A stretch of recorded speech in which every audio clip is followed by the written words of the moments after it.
This is Danny Gould with the Gould team selling Silicon Valley. Welcome everyone to another Silicon Valley market snapshot for the second week now here in April 2019. And we're in the crux right now of the spring market, everyone. And I keep getting this question. It's like, when should I be listing my home? When should I be buying? Should I even buy? Should I even sell now? And the truth is that from a buyer's and seller's perspective right now, the kind of market that we're in is actually very rewarding for both sides. Let's think about this right now, right? We're in a market where if you've paid attention to my videos for any given period of time, you'll know that we reached what I feel was the peak, perhaps even last year, right? And we're kind of in this neutral phase where we're riding the wave, right? And so there's going to be volatility, there's going to be ups and downs, and there's going to be many homes in the Silicon Valley that actually sell with multiple offers for the highest possible price, etc. And then there are a lot of homes that actually experience an increasing days on market. This right here is increasing days on market, average days on market over the last 5 years here in Silicon Valley. So, I mean, if you look, you'll see right now, everything has behaved very cyclically. Look, 2014, right? Not a bad year in real estate for Silicon Valley. 2015, right? 2016, 2017, 2018, right? And then 2019. So we had this huge rise, and if you look, this is the outlier here, right? We have all this time here, very cyclical, and then all this time here, and I assume that it's going to behave in a very similar pattern to what we experienced here. And so this time right here was the outlier. And if you look at almost any graph, you'll see that this period of time here, the early part of 2017 to the mid part of 2018, we were in a different type of environment, right? And so why does this matter, right? Well, when you're a seller right now and you're thinking, well, is my home going to appreciate any more? This right here was the period of great appreciation, right? If you bought right here and sold right here, you were a huge winner, right? You made a lot of money, right? Or even if you bought here and you sold here. But now, if we're here, right? Now that you're here, there's a neutralization effect. There's a correction, if you will, because we're reestablishing old patterns, right? And so there will be a corrective nature in this. And there already has been a corrective nature in this, right? Via price reductions, increased days on market, and reduced expectations on the seller side of things, right? So I'm going to turn the camera back around here. And what I really want to encourage all of you who are thinking about selling your home is to think about it like this, right? You have come this far, and everything behaves in cycles, right? And I believe that we are going to continue to be in a very stable housing environment until some extraneous factor takes the economy down, in which case we may be subject to another housing correction here in the Bay Area, nowhere near the correction that we experienced before. And that correction could definitely impact your bottom line as a seller. So I would encourage you that the devil you know is better than the devil you don't. If your plans are to sell within the next 2 to 3 years, the uncertainty in the future because of all of the extraneous factors that could cause the market to go down, I would say that the sooner the better, right? And look, I mean, if you have much common sense, I think you would agree, right? And if you don't agree, don't take that the wrong way. I would love to know what your thought process is and why you think the market is going to continue to go up.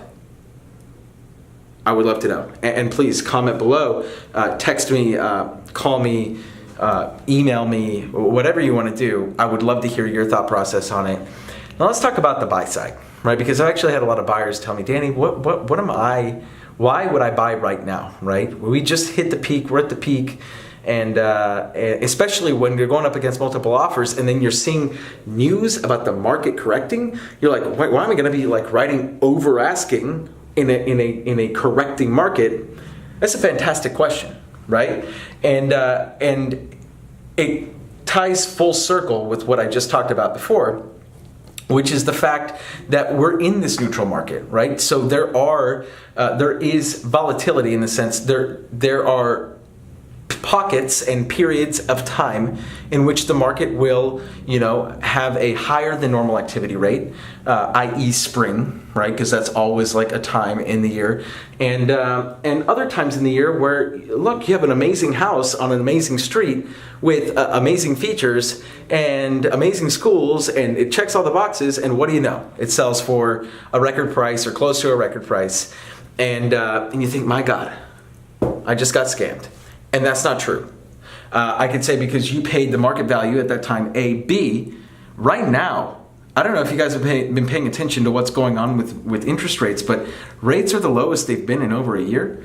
And that's great news for buyers because your purchasing power is greater, right? And prices are lower than they were last year, So it's like, my God, you can have your cake and eat it too right now. And at the end of the day, do you really care how much you pay for the property or how much your payments are going to be? Because that's really what's going to impact your monthly living expenses, right? Is that mortgage payment, not necessarily how much you pay for a home. Now, if you're paying cash, then that doesn't necessarily apply to you. But yes, I would actually say cash buyers right now, if you think about it, now that money's a little cheaper, now may not be the time to buy. Honestly, right? Because money's cheaper, so people are getting it, or they're spending it a little bit more freely, and they're overpaying, overbuying a little bit, and so it may be wiser for you to sit on the sidelines until money becomes a little bit more expensive again. The Fed kind of artificially slows the market by rising or jacking the interest rates up, and then you can go out and play too, have your fun, right? But with your cash and. Hey, cash is king, right? But I will say this, that if you look at the data here, I really want you guys to just focus on this, and this will be my closing thought for the day, is that what's abnormal about what we have right here? Can you tell me? There's nothing abnormal. Like people are acting as if we're, oh my goodness, the world is ending, right? Well, look, everything's kind of normal. This is the part that's not normal, right? Now, I wanted to show you a couple other things here. Average price per square foot. Oh, sorry. No, that's not what I wanted to show you. Months of inventory. So this does tell a slightly different story, right? Because if you notice since March of 2014 here, all the way to February of 2017, we've had these, dips and valleys, right? But you can see things are pretty consistent, in that 1 to 1.4 range, right? With dips during the winter months, which is normal, because what you're going to have there is way less inventory on the market, and so you're going to get a dip you're going to get a dip there. So if you notice, though, we have more inventory now than we've had in a while, right? And so will that affect the market? Absolutely, right? Absolutely. And so it hasn't necessarily affected this graph yet, right? Oh, sorry. It hasn't necessarily affected this graph yet, but in due time, that leading indicator will affect this, right? I mean, you see it, this is the highest days on market has been. By the way, these are single family homes in Santa Clara County, all single family homes in Santa Clara County. So we are seeing just a little bit, right? And so this will continue to be the case. We will see implications of the increased inventory, but it's not going to be as pronounced or as drastic or as dramatic as people are making it out to be. Everyone, this is Danny Gould with the Gould team selling Silicon Valley. Leave your comments and questions down below. I'd love to hear them. And as always, I'll catch you guys in the next video.